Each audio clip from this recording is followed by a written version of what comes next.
زانی نکاح نہ کرے مگر زانیہ کے ساتھ یا مشرکہ کے ساتھ، اور زانیہ کے ساتھ نکاح نہ کرے مگر زانی یا مشرک مرد، اور یہ اہل ایمان پر حرام کر دیا گیا۔ اس آیت کریمہ میں زنا کی قباحت کا بیان ہے کہ فعل بد یہ برا کام اور اس کے کرنے والا اس کے ساتھ میل جول رکھنے والے لوگوں کی عزت پر دھبا لگا دیتا ہے جو دیگر گناہوں سے نہیں لگتا۔ تو زانی مرد صرف زناکار عورت سے ہی نکاح کرے گا، اس کا حال ایسی ہی عورت کے حال سے مناسبت رکھتا ہے، یا مشرک عورت اس کے حال سے مناسب ہے۔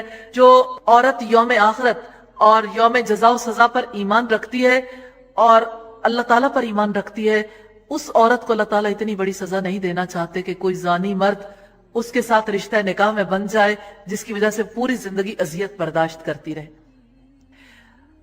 یہ روایت تفسیر سعدی کی اور اس طرح تفاسیر میں ہے کہ زانیوں کے ساتھ زانیوں کے تعلقات ہیں یا مشرکوں کے، اس کے ماں سوا ان کے ساتھ کسی اور کا رشتہ یا کسی پاک دامن کا تعلق قائم نہیں ہو سکتا۔ وَالزَّانِيَةُ لَا يَنْكِحُهَا إِلَّا زَانٍ أَوْ مُشْرِكٌ، زانیہ کے ساتھ نکاح نہ کرے مگر زانی یا مشرک مرد۔ تو زنا اور شرک ملتے جلتے گناہ ہیں۔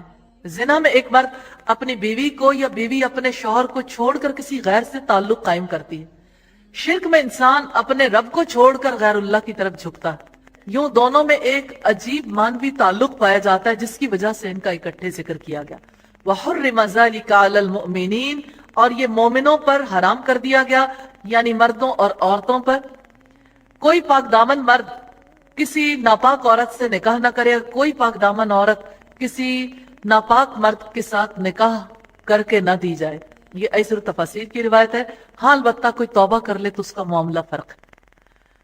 تو یوں ہم دیکھتے ہیں کہ زنا ایک کبیح فعل ہے۔ ایک انسان جب زنا کرتا ہے تو وہ ایسی حالت میں ہوتا ہے کہ اس کے شعور اور دل سے ایمان دور ہو جاتا ہے۔ ایک مومن ایمان سے خالی ہو کر ایسے رابطے سے نفرت کرتا ہے۔ اسلام جنسی تعلق کو ترقی یافتہ انسانی شعور کی بنیاد پر استوار کرتا ہے۔ اس لیے دو نفیس روحوں، دو پاک دلوں، دو نیک انسانوں کے ملاپ سے مشترکہ زندگی کے آغاز کی اجازت دیتا ہے اسلام، جو زانی اور مومن کے نکاح کی صورت میں ممکن نہیں ہے۔ اسلام آنے والی نسل کی اچھی تربیت کرنا چاہتا ہے۔ مشترکہ امیدیں، مشترکہ خوشیاں، مشترکہ دکھ، مشترکہ مستقبل کے لیے دو ایمان والی روحوں کے باہمی اتصال کی اجازت ہے، کیونکہ مومن اور مومنہ کے لیے اس سے بڑھ کر کوئی دکھ نہیں ہو سکتا کہ اس کا شریک حیات اپنے رب کا نافرمان ہو اور آنے والی نسلوں کو بھی اس راستے پر ڈالنے کی کوشش کرے۔ وَحُرِّمَ ذَلِكَ عَلَى الْمُؤْمِنِينَ، اور یہ ایمان والوں پر حرام کر دیا گیا۔